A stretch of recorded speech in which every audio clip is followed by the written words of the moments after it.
Excellent question. All right. We've got a young man back here. What things did you have to study to be an astronaut?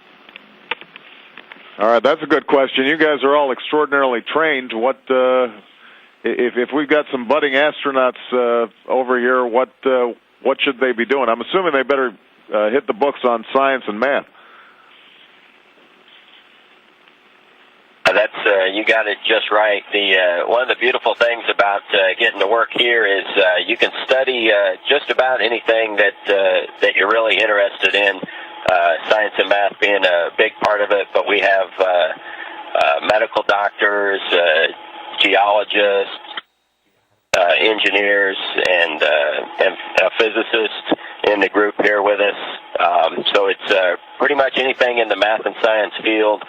We've got a couple of school teachers here with us, so studying education as well as the math and science. But there really is room up here for everybody. The important part, though, is to work really hard and do well in school. It'll make a difference in your future.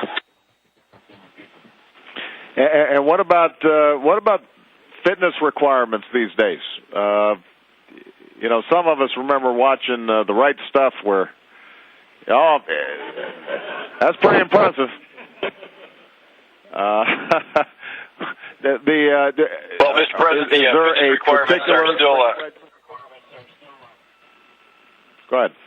Go ahead. I'm sorry. President, the fitness requirements are still there.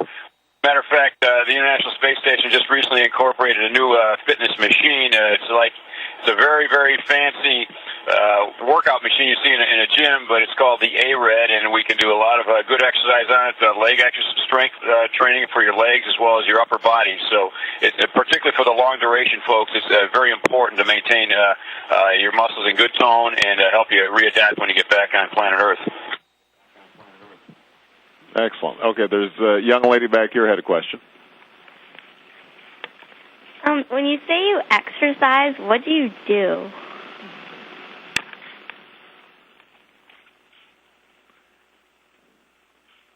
Well, we have a couple of different exercise machines up here. On the space shuttle we brought up, it looks like a bicycle that you would find in a gymnasium, so we can use that.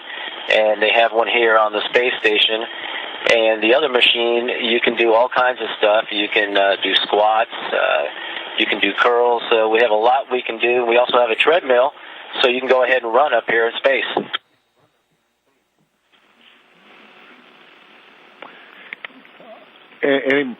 Okay, we got another question from a young man. Hold on. Do you know how many stars there are in space? Asking how many stars in space. I'll be interested in hearing the answer to this one.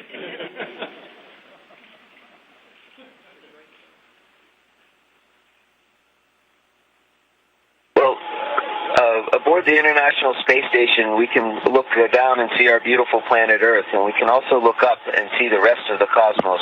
And we can see that there are so many stars out there that it's very hard to count them all.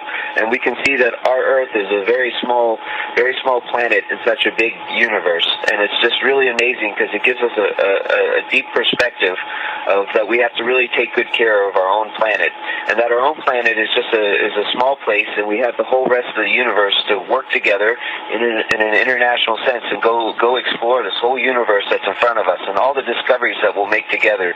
So maybe we'll someday be able to count how many stars that we have, because we're starting to go to the stars as human beings together.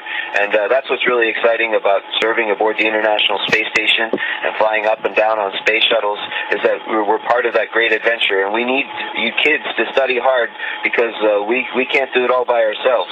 We really need you guys to work hard and do whatever you're supposed to do, and do it well, like Tony said, because there's a whole universe in front of us.